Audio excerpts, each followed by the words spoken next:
You join me from the Adriatic coast, where the sun is just about in the process of going down.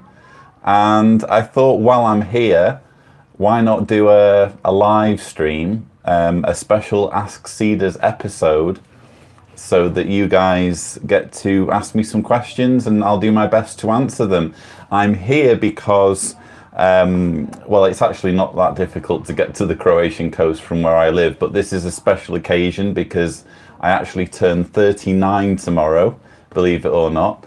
So Diana has treated me to a special getaway, and so far we're having an amazing time. I wasn't expecting the temperatures to be so warm. It's basically summer hasn't ended here, and just a few moments ago I was swimming in the sea with Jessica, so we're having an amazing time. But anyway, that's enough of that.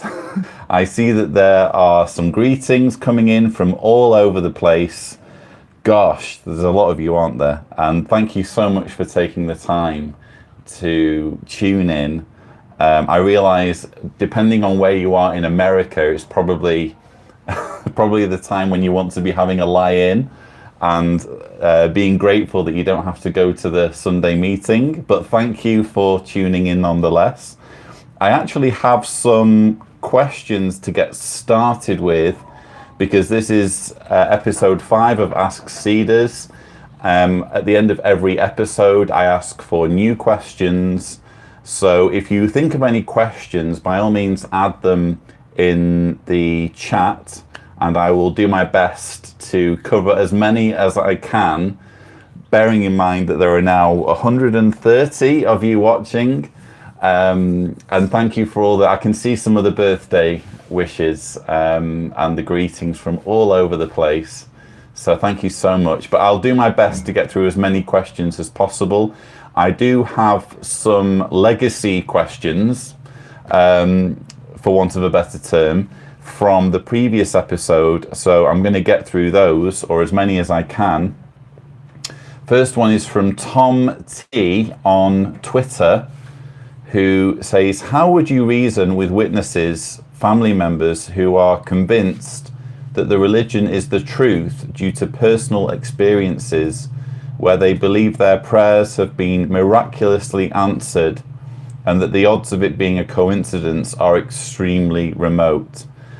I guess it depends on what you think you can get away with. I would obviously try to be as kind as possible and follow the epistemological approach to the extent possible, where you're just asking questions and you're trying to get them to understand for themselves where the fallacies are. But for me personally, there's one excellent Tim Minchin song. If you go on YouTube and type in Tim Minchin, Thank You God, it's just it's a hilarious song, but it absolutely nails on the head the problem with prayer and the concept of a God who answers prayers by in specific ways. So the example that's given is God fixing the cataract of someone's mother, and Tim Minchin goes through all the reasons why it would be ludicrous to suggest that if there is an all-powerful deity, that he's only interested in intervening under these very precise circumstances. So that's probably how I deal with it. Not everyone would deal with it that way, but certainly pursue whatever approach you think is most likely to get the person to think. Lords George, and this is a comment on the last YouTube video, says, hopefully you can answer this question for me. Why do Jehovah's Witnesses now need the official slogan, best life ever? I stopped attending in 2012, and I don't recall them having that slogan then. A few people would say that being a JW was the best life, but it seems as though this has truly become their slogan. Now it's all over the place, including in merchandise to purchase. They have no clue what a good life is. So I guess that originates from a specific video that Watchtower put out. It was like a music video, and they had their song that was called "The Best Life Ever." I haven't, in all honesty, heard that coming too much from Watchtower. It's like they put the song out and it became like a meme almost among witnesses. So you'll see it on Instagram, you'll see it, as you say, on merchandise that JWs buy and sell between them. But you don't really see it pushed too much in the literature or on subsequent videos. But yeah, I agree that it's by no means the best life ever. And the answer that I always give to that one is that the best life ever quickly becomes no life at all if you're in need of a blood transfusion. I guess I'd better answer some of the chat questions. Gosh, there's 230 odd of you at this point, and I'm completely blown away by that kind of response. I only hope I can remotely do this justice. I did like a brief live stream on Instagram. Some of you follow me on Instagram, and there were a few of you there, but I'm not used to hundreds of people watching live. Let me see if I can find a question. There's lots of greetings, but not quite so many questions. And I noticed someone saying, I hope you answer my previous question, and I couldn't quite remember. Oh, there's a question. I am from Bosnia. John Cedars, how is Croatia? Croatia's great, and yes, Bosnia is very close. We actually live, where we live, we're only about 50 minutes drive away from the border with Bosnia. So I've actually been to Bosnia a few times, and there are some beautiful parts. I love Mostar, and I love the old town in Sarajevo. I actually went to where Gavrilo Princip shot Archduke Franz Ferdinand and set off the chain of events that resulted in World War I, and incidentally gave a certain Charles Taze Russell some kind of credibility with his predictions. But yeah, Bosnia is a beautiful country. I've actually had a super chat question from Cody Couch. I am 18 years old and trying to leave Jehovah's Witnesses, but I do not want to lose my family. Other than fading, do you have any tips for someone in my situation? I guess fading, well, the options that you have are basically trying to persuade yourself to believe, or fading, or disassociating. And in your situation, especially when you're 18, I can remember what it was like for me when I was 18. And you're going to be more dependent on your parents at that age, even though you feel independent and you feel as though if you wanted to, you could do anything. The truth is, at that age, you are, for various reasons, more closely dependent on your parents. I think the main piece of advice would be that to not rush into doing anything that you would later regret. You have time on your side. You can evaluate the situation. You can take stock. You can maybe write down a plan of what you would like to achieve with your life, how long you think it's going to take you to achieve certain goals. For example, financial independence from your parents. And if you set yourself manageable targets that you can reach, then it will be, there'll be far less frustration on your part. You'll at least be able to see that you're making progress little by little. But I think that fading, if you want to keep hold of your family relationships while being intellectually true to yourself, I think fading is probably the best option for you, at least in the short term. I hope that does your question justice. There's actually a bee or wasp or something gate crashing on the live stream. JW Asherman Dragon Winter says, what did you think of the awful September JW broadcasting with the glass door analogy, why do Jehovah's Witnesses not see that indeed the organization is against learning, real learning? I've watched half of that, so I watched the part that you're referring to.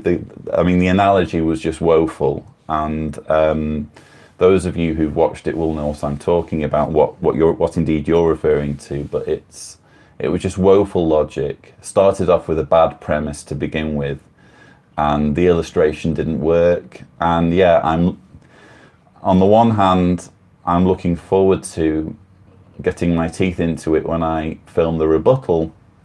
On the other hand, I'm dreading being too annoyed and too angry, because as you say, he's attacking higher education, and the anger in Ken Flodine, and by extension from Watchtower, is tangible in a way. It's quite disturbing. So yeah, I thought it was disgraceful, and you can be sure that in my rebuttal, which I'll start work on when I get back off this break, you can be sure I'll have something to say about it. Killing It C has a super chat question. Have you heard any physically in, mentally in, that have watched Apostasy? What was the reaction?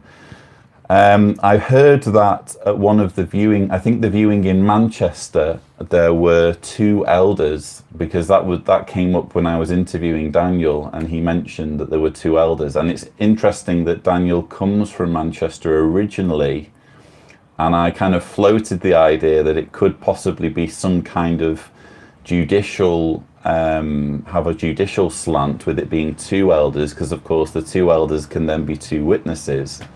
That's the only time I've heard of a tangible story of a physically and mentally in witness going to see the film.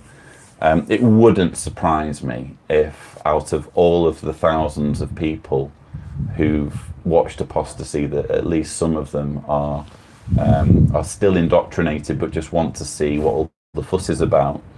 But I haven't heard of any specific stories. Wow, there's so many more questions coming through. I'm going to barely keep my head above water, I think. Just let me take a little bit of a swig of Coke. A little bit of a caffeine infusion there. And let's go back to the legacy questions. Matthew Carmichael on Twitter says, Hey Lloyd, I was thinking, if God is interventionist, does that mean humans have no free will? I.e., the argument by the governing body that Jehovah has a hand in winning court cases, meaning he intervenes on human actions. Does this contradict free will? It certainly is self-contradictory. So free will is a whole discussion of itself, and there's some excellent videos on free will. From a philosophical viewpoint, I know Rationality Rules has done an amazing video on the subject. My friend Alex O'Connor's spoken at length on it as well. But yes, definitely the Jehovah's Witness model of free will, in terms of God letting this human experiment unfold, that is inconsistent with an idea that God selectively intervenes in Earth's affairs to favour his people. The two aren't really consistent.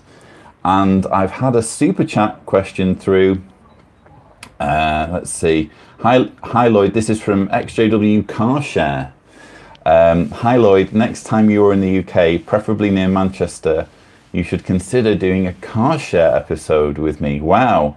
Well, that sounds like I'd be killing 2 birds with 1 stone, because I could do a video, do some activism, and get from A to B. So definitely let's keep in touch and see what we can arrange. But that sounds very interesting. Thank you.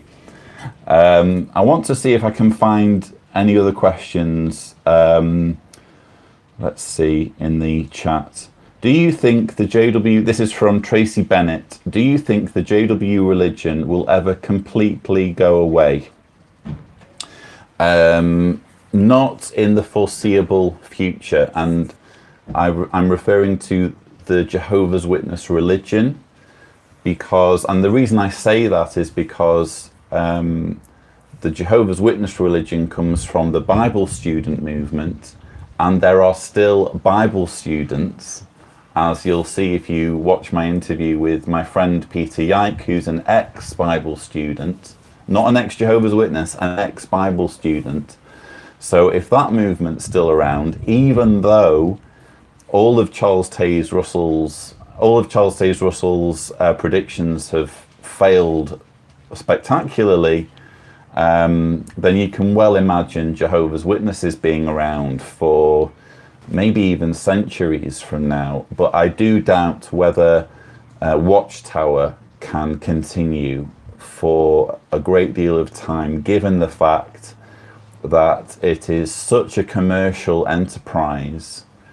And basically, if it's possible for you to take on debt, if it's possible for you to spend more money than you're bringing in, then it's also possible for you to go bankrupt. So whether Watchtower survives and whether Jehovah's Witnesses survive are two different questions, which I realise you weren't asking about Watchtower, but just to highlight the fact that my expectations for Watchtower are very different from my expectations for Jehovah's Witnesses. I'm going to try and answer another chat question and then go back to the prepared questions. Steve Brown says, "Hi Lloyd, loved the interview yesterday with the Australian couple. Have been out of the game for 16 years. Seems like, excuse me, seems like 2013 was a pivotal year. Do you agree?" Yes, sort of 2013, 2014. I can remember thinking when I woke up around 2011, 2010, 2011, it felt quite pivotal then, purely because a lot of the articles that were being released around that time were quite inflammatory. You had the mentally diseased July 15th, 2011 Watchtower article, a whole bunch of material that was released around that time that was very inflammatory. And but then of course you had the release of the new Bible, you had Tight Pants, the rant at the US branch visit, you had JW Broadcasting, and it just feels as though there's been a bit of a shift, and it feels as though, yeah, around about that time, a lot of people woke up. Rebecca Bell says, "How can I help my young niece whose family is Jehovah's Witness?" Gosh, I guess be very patient, be very loving and kind, which it sounds like you are, just to be asking that question, and do what you can to just be a friend, because she's in a very difficult situation if she's being raised in a Jehovah's Witness family. It's just a case of, again, being there and helping her as much as you can as her aunt. Maybe at some point in the future she's going to need to call upon you for a place to stay or for a leg up, or she's going to need some help from you. So just be as understanding as you can, but that there really is no quick fix to the problem of a Jehovah's Witness, someone being raised in a Jehovah's Witness family. So many questions. Brian Ramirez left you a voicemail and you never responded. Brian, I'm so sorry. There's lots of I get lots of voicemails, and I actually have a bunch of voicemails lined up for the next pre-recorded Ask Cedars. I obviously, for technical reasons, can't play them this time. But if your voicemail is for Ask Cedars and it was very clearly a question, then probably it's going to get played on the next episode. And if it's not for Ask Cedars, if it's just you sharing information with me, then I get lots of those kind of voicemails. I listen to all of them. And if I sense there's some urgency, I'll try and reply to them as quickly as I can. But honestly, I'm kind of overwhelmed to some degree with the amount of people reaching out to me, and I'm actually looking at a solution that will enable more of these messages and emails and voicemails to at least get a human answer. I'm kind of looking into that, but it's one of those things where if I drop the video production and focus on answering the emails and what have you, then something's got to give, you know. But I definitely appreciate your patience, and if it's an Ask Cedars voicemail, I'll try and answer it in the next episode. Gosh, super chat questions. This is incredible. Jason Nazario says, why does the organization have no regulations regarding where donations come from, but impose all their rules regarding where you are employed? By the way, greetings from the United States. Well, thank you very much, Jason. Yeah, I don't know. Do they have regulations regarding where their donations come from? It's a tangled web, and I know in the UK they have two different charity organisations set up. One which seems dedicated to funneling money to the United States. It's very complicated, and I've said before that donations and the financial side of things, it feels like it's a whole subject by itself, and we tried to cover it as much as we could in the dedicated funds Watchtower in Focus. But yeah, there's certainly some inconsistencies there, as you would expect with a cult that just makes its own rules up and looks after its own interests first. Austin Tabor says, hey Lloyd, what would your family's reaction be if the Watchtower went bankrupt, specifically your father? With my dad, I feel at the moment that my dad's too indoctrinated to respond to anything, no matter how dramatic it was. I think my dad's so deeply invested. It's basically his life. And it's very sad because, of course, he's depriving himself a relationship, not just with me, but with Jessica, his granddaughter. But yeah, this is why I do what I do, because cult mind control isn't to be trifled with. It really does grip people and keep them captive. Gosh, let me just see. I think I'm more or less on top of the. Let me see if I can answer. Tremaine has just asked, hi Lloyd, thanks for your amazing videos. What percentage of witnesses do you think there is absolutely no chance of waking up? I feel like it is impossible for my witness mum to wake up. It's probably a disturbingly high percentage that can't be woken up, and I would include my dad in that. You have to remember that the numbers aren't on our side. There's 8 million Jehovah's Witnesses, and if you are an ex-JW, you are in a very, very small number who've managed to figure things out, who was tired of being lied to and had the integrity and honesty to go and do research. We're always going to be outnumbered by those who simply aren't ready to wake up. Maybe at some point we'll reach a tipping point where that's no longer the case, but for now we're very much outnumbered by those who can't be woken up. Someone's saying I've missed a paid question. Bite your bum hard. That's a great name, by the way. Let me see if I can go back. I apologize if I've missed any. I don't like missing any questions, quite frankly, but I'm struggling somewhat to keep up with all the questions I've got. So if someone could tell me, bite your bum hard, if you could tell me what question I need to answer, if you could come to the rescue a little bit, that would be very helpful. And yeah, sorry about that.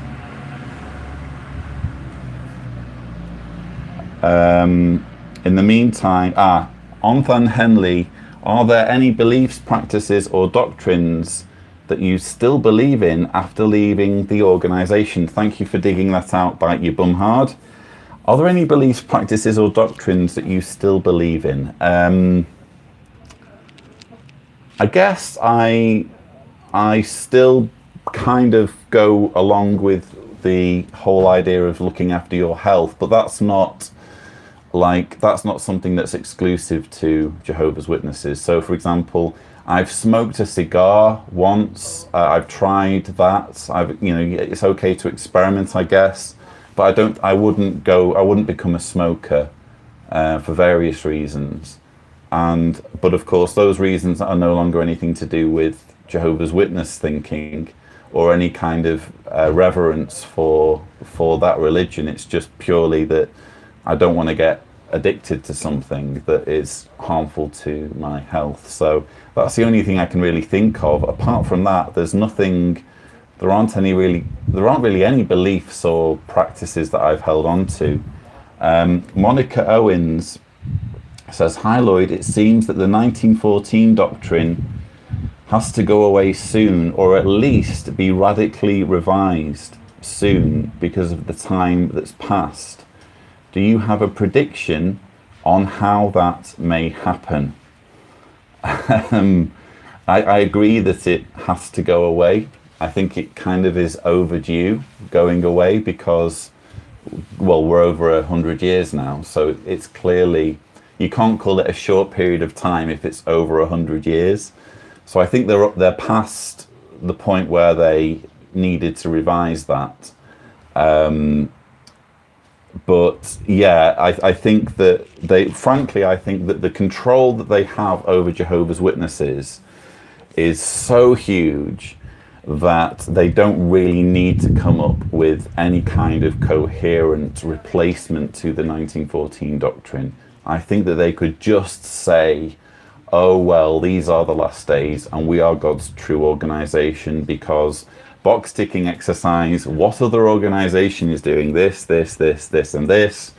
And I think the vast majority of Jehovah's Witnesses would just go along with that. Of course, there would be some for whom that's not sufficient and they would wake up.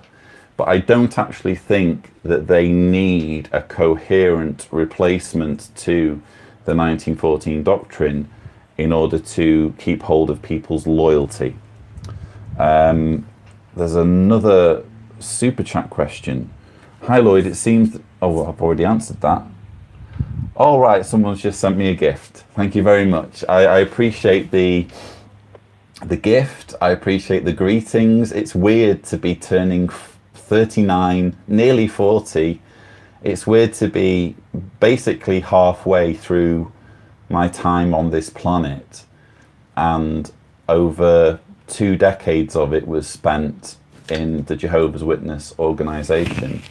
But the weird thing is that if I had to go back, or if I could go back and I had the opportunity to wake myself up, I know lots of people would grab that opportunity to say, please get out, it's a cult. But in my own case, I feel as though the experience put me in a position where I'm able to do this work, which I feel is very worthwhile work, and it takes a certain amount of experience, I guess, and knowledge in order to do it justice. I'm not saying I do it justice, I'm saying you definitely need some experience inside the organization. So I wouldn't talk myself out of it. I would leave things exactly as they are, apart from anything else, because it was through being in the organization that I ended up going to ministerial training school, and it was through ministerial training school that I met Deanna, and it was through meeting Deanna that I now have a beautiful little daughter. So that's the weird thing, is you have to at some point recognize that even though the cult itself is abusive and it needs to be exposed, at the same time, in my own personal life, through my association, and not with any thanks at all to the harmful teachings, but through my time as a witness, I personally have that there are things that I can salvage and be very grateful for. So many questions, 358 people watching now. I feel somewhat inadequate, actually, because this isn't by no means a polished performance. I like to have everything as nice, as good as it can be. And I'm aware that I'm missing loads of questions. So if you're watching this and you're seething that I've not answered your question, I can only apologize profusely. I'm doing my very best to answer as many questions as possible. Let me go to another legacy question. This is from, and I'm on borrowed time with the battery on my MacBook. Parzival Pimo on Twitter says, "Hi Lloyd, if Charles Taze Russell was alive today, what would be the 5 main things that changed about his cult that after he died would surprise him?" And I actually wrote a list in answer to this question, Parzival. The eschatology would amaze him because it's just completely different. There's so many, basically from when Joseph Rutherford wrote Birth of a Nation, everything changed. So it went from being that Christ had returned in 1878. Rutherford changed that to 1914 and introduced all of the theology surrounding 1919. So that would probably be the big thing. I think Russell would also be bemused about the ban on beards. He would be flummoxed about the whole thing with birthdays and Christmas. He'd probably be miffed about there being no more pyramidology, because of course it wasn't until after he died that they got rid of that. And the obsession with sex rules, because Russell was comparatively quiet when it came to kind of rules about sex and that kind of thing. Correctly so, because of his own issues with what was going on in his marriage. But definitely from, say, the Noor presidency onward, the organization became far more preoccupied with sex and that side of things. Gosh, there's so many super chat questions coming through. Help! Okay, let me try and do these. The Spartan Traveller says, "Can you recommend any books that deal with PTSD as a result from being in this cult?" I don't know specifically about PTSD, but that sounds like something that will probably be dealt with, at least in part, by Janja Lalich's book, Take Back Your Life. So that's one recommendation I can give you. I'm sure there are others, but that sounds like the sort of book that might help you. Sorry if there's background noise, by the way. There's people, that looks like a fire truck, gosh. There's people going about their lives. Chris Bastin says, "A friend of mine made a video where a ministerial servant got stood down for pretending to be drunk. Why is it okay for the Watchtower to make similar videos?" I'm a little bit confused. So he was removed from being a servant because he pretended to be drunk. I'd need to know more about that story. I'm really sorry. But yeah, it's odd, isn't it, how Watchtower makes so many videos now where they're pretending things. Like, for example, they're pretending to carry guns because they're pretending they are depicting the Great Tribulation. And these are all things that they speak out against, but it's okay if it's in their propaganda videos. Wow, there's all these questions. Amber Rose says, "Do you think there are any non-believers in the governing body? And if so, who?" No, I don't, Amber. I think the disturbing thing about the governing body is that they appear to be serious. I think that, and this is the weird thing, because the governing body are probably, out of everyone, they are most in a position where they can see the harm that their teachings are doing. They can see the corruption. They can see all of the worst elements of the organization. They have like an eagle-eye view on all of that. But you have to remember, they've also managed to convince themselves that they are God's anointed spokespersons. So that's a special kind of delusion and a special kind of narcissism. So yes, I definitely think they're believers, and I think that the mixture of delusion and narcissism enables them to overlook or turn a blind eye to lots of things that you and I would probably consider something that would make you take a step back and think, hang on, this can't possibly be true. Thank you for that question. Brandon Fiquette says, happy 39th birthday, buddy, from us both to many more, and thanks again for introducing us. Well, wow, thank you, Brandon. And actually, Brandon's referring to one of my events in 2017 in Seattle, where both he and his now partner were in attendance, and as a result of attending my event, they both got together and they're totally loved up if you follow them on Facebook. So I'm delighted, Brandon, especially knowing a bit about your story. I'm really pleased for the two of you, and thank you so much for that kind gift. It's very, very kind of you. Let's see. Wow. Killing It C says, would you be able to do a mental health video on how being a witness affects those with mental health issues, and how leaving could harm someone's mental health, realizing it's a lie after years of deception? Well, I guess, well, there are two parts there. One is about, would it hurt you to leave after being in it for years? Whether I would do a video or not, I've tried to talk more about this side of things, but the issue I have is that I'm not a mental health professional. So I've got to be very careful about not overreaching in. There's basically a limit as to how far my knowledge and experience goes, and I am by no means a mental health professional. But what I can do is I can bring a mental health professional on who knows about the impact of cult indoctrination. I've already had Bonnie Zeman on the channel, who was able to share some very helpful insights. So I'm definitely interested in bringing more mental health professionals on to talk about the impact on someone's mental health.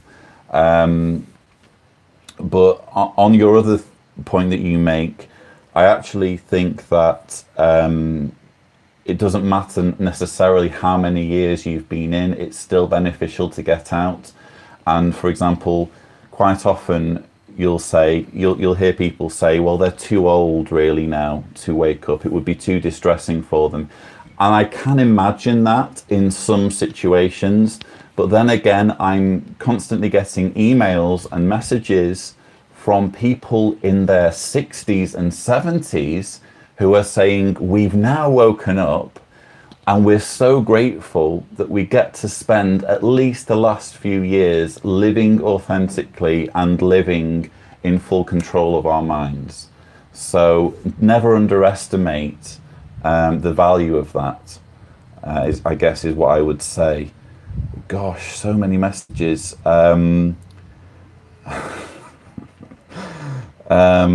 Sorry if I'm floundering a little bit here, guys. You'll have to bear with me. Becky says, no question, just a happy birthday gift. Wow, Becky, thank you so much. That's really generous. And yeah, we're just having a really nice break. And I guess your gift will help us tomorrow when we're hoping to go for a trip, like a boat trip, because where we are, we're on a part of the coast where like a river comes out and meets the sea, and there's almost like a fjord that you can go down. So we're going to go on a boat trip with Jessica. She loves boats, and maybe have a meal in the evening. So thank you for helping us with that. And yeah, I think that's all the super chat questions answered. Let me go back to one of the legacy questions, and I'm just nervous about the MacBook running out of power because I don't have a power connection on the balcony, but so far it looks like it's okay. Lisa for Truth in the YouTube comments for my last Ask Cedars video said, "Hey Lloyd, I understand why you think the whole of the governing body are narcissists, but I think Let is the worst when it comes to this. Whenever I hear him, I think that he thinks he's addressing a bunch of idiots. It's quite insulting. But I was never a JW. Who do you think is the worst? Or you don't have to answer if it makes you feel uncomfortable." I think Anthony Morris is the worst. I honestly, and I know what you mean about Stephen Lett. There's something very disconcerting about the kind of patronizing way that he addresses his audience, but I think that's just a manner of talking that he has adopted over the years, possibly going back to when he was a circuit overseer. I think he's basically trained himself to speak that way whenever he's speaking in public or on camera. I think that Anthony Morris is the most brazen and the boldest when it comes to just saying some truly shocking things whenever a microphone or a camera gets put in front of him. And I think that the last Taking on Tony I did, where he was speaking in Trinidad, was a perfect example of just how arrogant and detached from reality that man is. So definitely, I think Anthony Morris is the most narcissistic of all of the governing body members. Gosh, let me see if I can answer some of the other questions. My husband is still physically and mentally in. This is from Cassette Tovar. How can I prevent that our only child gets baptized? Gosh. I guess a lot depends on the background, whether you're living with your husband, whether you're separated from your husband. If you're still together, I guess it would just be a case of being the best possible role model for your child and using every opportunity to show that you are a good person and you are leading a happy, fulfilled life without having an organization telling you this is what you need to believe, this is how you need to behave, that sort of thing. Just be the best role model you can be, and hopefully your child will see that, and they'll see that there is an alternative to being a Jehovah's Witness. And plus, I don't think that innately children like being Jehovah's Witnesses. I think it's a very unnatural thing for children to be in a windowless building every week and to sit through hours of grown-ups speaking. It's not an enjoyable experience. So if you're making your time with your child as enjoyable as possible, and again showing them that there's an alternative, hopefully that will register. And yeah, that's all I can suggest really, but it's definitely a very difficult situation. Don Mills says, I feel that critical thinking, logic, skepticism is the best solution. Would you agree? And are there any philosophers you would recommend? I would agree that logic and skepticism is, I don't know whether it's the best solution. I guess I'd need to know what the problem is. Probably when we're talking about cults, definitely you need the critical thinking. You need to be able to analyze things logically. As to philosophers, philosophy is a field in which there's an interest there, but it's not like a burning interest. It's not like, oh, I've got to learn philosophy now. It's more something where I'm kind of like at a snack bar. I'm just kind of nibbling here and there and trying to incrementally increase my knowledge. But let me see, philosophy. Daniel Dennett. Matt Dillahunty is kind of like an amateur philosopher, but he's really on the button when it comes to unpacking a lot of the apologetics that go into religion, because a lot of the apologetics rely on philosophical arguments. So those are a couple of names I guess I can throw at you. Rationality Rules is another channel you might want to check out. Again, I don't think he is I don't think he's a professor or anything, but he's definitely got some very insightful views when it comes to philosophy. Lost in Wonderland says, hey Lloyd, do you think the governing body is getting more manipulative than before in order to keep Jehovah's Witnesses isolated, particularly with the internet and social media platforms? Also, thank you for all your hard work. Well, thank you. And are they getting more manipulative? I don't know. I definitely get the sense that they are floundering a little bit and struggling to adapt to this new age in which information is freely available. I don't think that the Watchtower model that was set up in the 20th century, whereby it's a printing company and it prints information, and if you're only taking in that information, then you're never going to know any better. I don't think that model is built to survive in the 21st century. So I think that a lot of what we're seeing from the governing body and some of the desperation kind of reflects their frustration in not being able to control everything.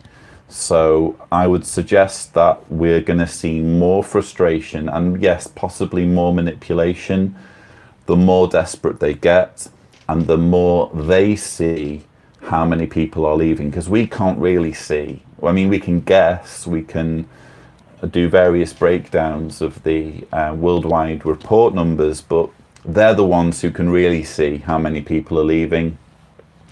And so, yes, I'm sure that we're going to see more frustration from them in years to come. Someone just said that they played football. Yeah, Borg Assimilate. I played football with you in Cheshire. Wow. Yeah, I played football with a lot of people, but yeah, it's nice to reconnect, isn't it, with people on the other side. So, and I recently reconnected with someone who went to one of my old congregations, and so we had a chat on Skype recently, and wow, it's one of the sweetest feelings, I think, to get out of the organization and then reach out to different ones who have also got out and who knew you as a Jehovah's Witness. Frankly, I wish there were more people who I knew when I was a Jehovah's Witness. It feels as though there's not enough, but I definitely appreciate each and every one who does remember me, or I remember them. Sunbursts Cloud Breaks said, any advice for unindoctrinating older kids like 10 and up? Really appreciate your time. Well, I appreciate the question. I guess some of what I said earlier applies about just being a good role model. Unindoctrination or debriefing, that's a tough one. And again, I'm not a mental health expert, but I guess just try and introduce them to critical thinking and logical fallacies. And hopefully some of that will stick. And another thing that you can do, which I've talked on in my previous videos, is comparing and contrasting different cults. So if you, for example, show them some of Leah Remini's stuff on Scientology, Scientology in the Aftermath, if you show them Louis Theroux's documentaries about the Westboro Baptist Church, there's a really good documentary on YouTube called Meet the Mormons, not the official LDS Meet the Mormons, but the Channel 4 documentary where they follow a Mormon missionary. And if they watch this kind of material, they're going to notice similarities with the organization that they're being raised in. So I think that's a really interesting way of debriefing that I've had some success with Deanna. Where are we now? We're kind of approaching the hour mark, and apart from anything else, I'm wary of running out of battery on the laptop, so I'm probably going to do this for maybe another 10 minutes. And again, I can only apologize if I've missed questions. If you're absolutely fuming with me for missing a question, I wholeheartedly apologize. Let me see. Jeffrey N says, oh, I think that's directed at someone else. Ferrin's Ember says, I am currently hiding from the JW so I can still talk to my daughter. I have PTSD from them and my ex. Would it be a better example to her to stop hiding and stand up for myself after 42 years? Gosh. Wow. I don't think that you should view it as in you are in any way frightened or as though it's a bad thing for you to be kind of hiding. I think that you've got to make the best of a bad situation. And so there are lots of people who are faders who their only way of managing is to pretend that they are a Jehovah's Witness. You've basically, knowing everything that you know about your situation and knowing what your needs are and what your child's needs are, I think you just have to make the best of the situation. And I can't make that decision for you. No one else can make that decision for you. But just make sure that whatever you decide is with that you've taken your time and it's not a rush decision. And certainly don't feel bad if you feel that for whatever reason you need to live to some degree a life of pretense just so that you can keep things manageable. So yeah, I'm just trying to keep up with some of these questions. You'll have to bear with me. Sir Zico says, have you ever felt like giving your work up on here? Honestly, there have been moments when I've contemplated, because you obviously reach a point where you think, do I have more to offer? Am I happy with what I've done so far? Is that enough?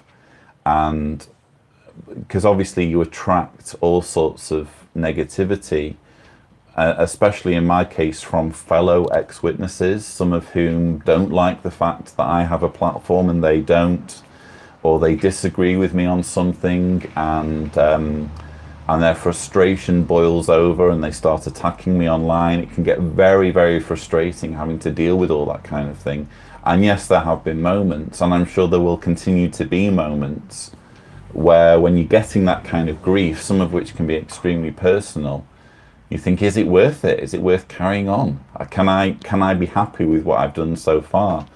And I guess in my own case, I'm very, very fortunate to have very good friends around me, a really reliable network, not just of my colleagues who I work with regularly, but also my wife, Deanna, who are very good in helping me kind of manage myself and deal with that sort of thing. And so where I am now, the headspace I'm in now is, no, I can see myself carrying on for quite some time, and screw the haters. They won't like that. Tamar Janes says, could you do a video separating fact from fiction on the craziest stuff? I.e. the org being run by Freemasons, Russell Rutherford affairs and financial corruption. Well, listen, Tamar, there are a number of theories flying around as to who's really in control of Watchtower, and I don't really subscribe to them. I think that the governing body is in charge of Watchtower, and that makes sense to me. If I see firm evidence to the contrary, if there are emails or phone calls that get leaked showing the Illuminati running the governing body, then fine, I'll listen to them, or I'll analyze that evidence. But until evidence comes along, I'm going to go with the obvious conclusion. And so I don't really buy into the whole Freemasons thing. I think that Russell probably did copy certain things from the Freemasons, but until the Freemasons themselves say, yes, Russell was one of our members, then I don't really see a great deal that can be gained from saying or asserting that he was a member when I don't have proof, because otherwise I just damage my credibility when it comes to the people I'm trying to reach out to, which is Jehovah's Witnesses. But I definitely think that there is lots of crazy stuff that I could probably deal with more. for example, pyramidology and all that kind of thing. So I'll do my very best to do as much of it justice as possible. Let's see, what other questions can I squeeze in? Malcolm R says, are you coming to the USA? I'd love to come back to America. I don't have any immediate plans. I was there in May, but that was like a last minute thing, and I didn't have much time to plan any events. But if I have an opportunity to travel somewhere, obviously a lot of it boils down to expense. It's not cheap to fly across the Atlantic or fly down to Australia, which is another place I want to go to. But if there's a way that I can make it happen, I'm going to make it happen, because I do love visiting America, and frankly, I love meeting people in person. It's one thing to do a live stream like this and answer questions, but it's a completely different experience when you're meeting people in person, and a very moving experience, in fact. So if I can make it happen again, I certainly will. SW says, will you be covering the Children Act and a video on the blood issue? This fear of refusing blood stays with you. It's important for medics and lawyers to understand undue influence. Good suggestion on the Children Act. I will try and do a video on that. I guess I should watch it first, but probably I do need to do a video on the Children Act, because it's quite a significant piece of quite a significant film that's been released that touches on Jehovah's Witnesses. On the blood issue, you'll be pleased to know that it looks like I am going to be doing a video on blood, because as many of you know, I have my backers on Patreon, and every month we do a vote for what video will get done the following month. And one of the suggestions for, I think, October was for me to do a video on blood transfusions. And the last time I checked, I haven't checked recently, but the last time I checked, the blood transfusions idea was getting the most votes. So I'm going to try, it looks like that will be the video that I will do next month in October. But if it isn't, I agree with you, it's a really important issue that needs some explaining. And I remember when I was writing my book, The Reluctant Apostate, the chapter on blood transfusions, I did a lot of research for that, and quite frankly, some of the information I uncovered just blew me away. Some of the inconsistencies in the doctrine and that kind of thing. So yes, it's definitely on my radar to do a video on blood transfusions. Killing It C says, do you have a subject for the next Watchtower in Focus picked? No, well, yes and no. There's one that we kind of are thinking of doing, which I don't really want to talk about too much because it would be giving too much away. But we do kind of have a subject lined up, but we're waiting for it to be relevant, if that makes sense. But with the Watchtower in Focus episodes, we try to do them when there is like something that's in the news, so to speak. So there's a new development that this is worthy of the team getting together and talking about it, such as a child abuse case or a story related to that. So I'm kind of waiting, we're all waiting, I guess, for something like that. It was a little bit like that with the domestic violence Watchtower magazine article, but I just felt that was so urgent to talk about it that I just needed to get a video out straight away. And it wasn't really something that needed the team to analyze it so much. But yes, I think we're all on standby, is the short answer to your question. We're all waiting to get the team together and do the next episode of Watchtower in Focus, which we all enjoy filming. That's pretty much it, I guess, because we're coming up on the hour mark. Let me see if I can just bash out a few quick questions. Josh Wilkes says, Lloyd, did you like being an elder or was it crap? I guess at the time you're indoctrinated and you think that what you're doing is you're doing something for the good of the congregation, and I enjoyed the shepherding aspect, and when I say shepherding, I mean real shepherding, like trying to encourage people and upbuild people. But there was a lot of being involved with, there was a lot that goes on behind the scenes when you're an elder that really wasn't pleasant, and I really didn't enjoy it. And I was kind of glad in a way when it was over. So no, I don't miss being an elder.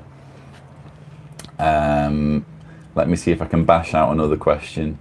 I Awakening says, do you think Tony Morris will ever stop talking about tight pants? No, I don't. I think that's his thing that he'll carry on talking about all the way to his grave, probably. The Spartan Traveller says, were you angry once you realised you'd been lied to? How do you deal with that in the beginning? Yes, I was angry, and to an extent I'm still angry.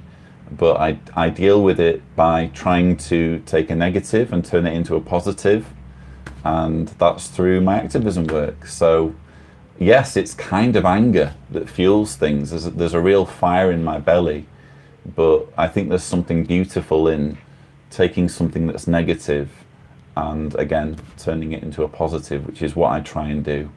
And I think that's a good note to end things on, quite frankly. Nice positive note to end things on. But wow, 343 of you are watching at this point, and I can't thank you enough. I'm really sorry for all of the questions I've missed. That must be really irritating, but hopefully at least some of the answers I've given have been informative or helpful in some way. Thank you so much to all of you who've tuned in. I'm blown away by the reaction, and it's making me think maybe I need to do this more. Let me know in the comments if you think I should do this more. And also don't forget to comment if you want, if there's a question, particularly a question I've maybe missed, if there's a question that you want me to answer in a future Ask Cedars video, by all means drop it in the comments below and I will try and include it. But that's about it for now. Thank you so much to the hundreds of you who have taken the time to tune in. I hope you found it useful. Gosh, is that a late super chat? Oh, it's just someone sending a gift. Thank you very much, Sue Hagen, for that kind gift. Thanks to all of you who've sent through gifts and donations. It all helps towards the work I'm doing. So thank you very much for that. And I hope you've enjoyed this video. And as always, thank you for watching. Take care, guys.